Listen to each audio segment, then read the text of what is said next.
Hello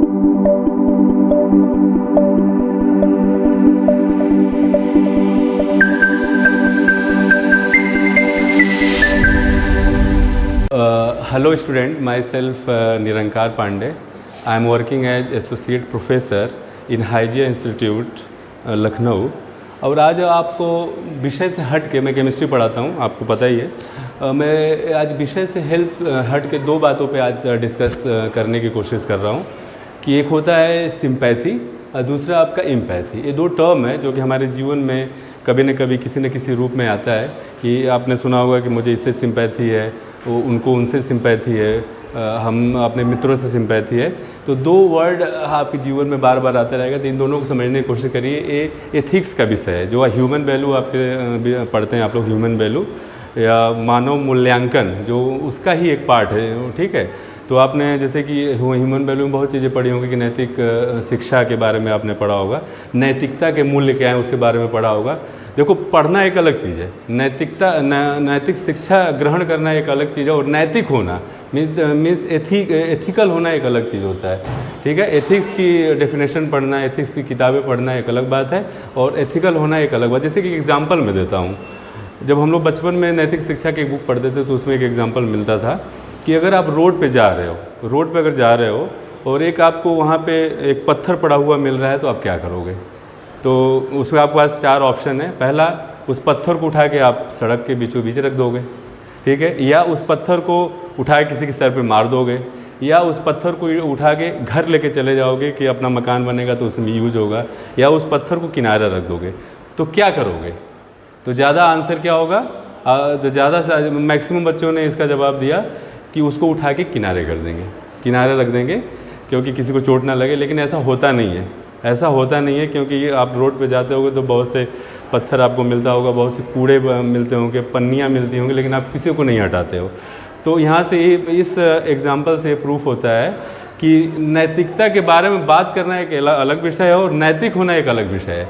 means अगर आप जा रहे हो, कोई लाचार आदमी एक्सीडेंट हो गया रोड पे, तो उसको हॉस्पिटल पहुंचा दिया आपने, तो आप नैतिक हैं, आपके अंदर उसके प्रति संवेदनशीलता है। लेकिन आपने केवल बुक में पढ़ लिया कि नहीं मुझे उसको हॉस्पिटल पहुंचाना था या नहीं पहुंचाना था, लेकिन आपने कुछ किया नहीं। तो आपने तो थ्योरी तो आपको पता है, बट आप नैतिक हो नहीं एक्चुअल मूल्यों में। तो बस यहाँ पे वो नैतिकता के दो यहाँ पे शब्द हैं। पहला आपका सिंपैथी है और दूसरा एम्पैथी है। तो दोनों में डिफरेंस हम समझने की कोशिश करेंगे। What is the difference between sympathy and empathy. Sympathy को हम लोग सहानुभूति हिंदी में बोलते हैं, और एम्पैथी को समानुभूति बोलते हैं। सहानुभूति और तो अब क्या होता है सिंपैथी। तो सिंपैथी में बच्चों सिंपल, जैसे कि एक एग्जांपल समझने की कोशिश करेंगे, दोनों टर्म को एक एग्जांपल समझने की कोशिश करेंगे। सपोज आपकी क्लास में 3 बच्चे हैं, एक बच्चा आपका x है, एक बच्चा y है और एक बच्चा z है, और सभी की उम्र 20 साल है, इसकी भी 20 साल का, सभी समान उम्र के रहेंगे, एक ही क्लास के बच्चे हैं, और तीनों एक गहरे मित्र हैं, काफ़ी अच्छे दोस्त हैं तीनों, ठीक है।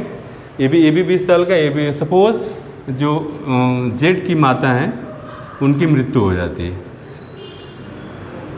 ये मर जाती हैं, ठीक है।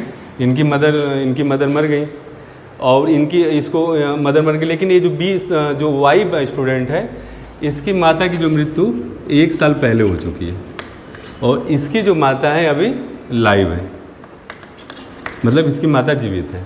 इस वाले एक्स की माता जीवित है, इसकी माता अभी अभी मरी है जेड की, और वाई की जो माता है 1 साल पहले वो मदर जो उनकी मर चुकी है। तो देखो, अब जब इसकी माँ मरती है प्रेजेंट टाइम में, तो इसको भी दुख होगा और इसको भी दुख होगा, दोनों को दुख होगा, क्योंकि मित्र हैं दोनों, बहुत ज़्यादा दुख होगा। लेकिन ये जो इसको तो दुख होगा, लेकिन इस दुख को ये फील नहीं कर पाएगा, क्योंकि इसकी माँ अभी जीवित है, लेकिन ये इसको फील कर पाएगा, ठीक है। ये फील नहीं कर पाएगा, ये फील कर पाएगा, ठीक है, क्योंकि इसकी माँ 1 साल पहले मर चुकी है। तो इसकी जो फीलिंग होगी, वाई की जो फीलिंग होगी, उसको बोलेंगे एम्पैथी, क्योंकि इस दुख से गुजर चुका है, तो इसको वास्तविक दुख होगा।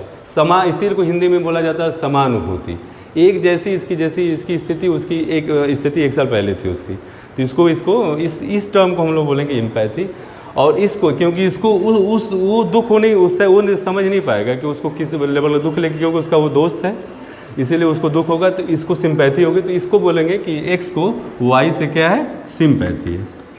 तो बहुत मामूली सा डिफरेंस होता है सिंपैथी और एम्पैथी में, कि जिस दुख से आप खुद दुखित हैं और दूसरे को दुख देख करके वो दुख आपके जीवन में कभी न कभी ऐसा आपके साथ हुआ, सपोज कोई भूखा है तो भूख से तड़प रहा है, तो और आप कभी भूख से तड़पे नहीं हो तो आप उसके दुख को उस लेवल पर नहीं समझ पाएंगे कि कोई भूखा व्यक्ति उसको समझ पाएगा। ठीक है, तो यही एक स्लाइटली डिफरेंस होता है एम्पैथी और सिंपैथी में। ये मैं बताने की कोशिश कर रहा था। Thank you very much.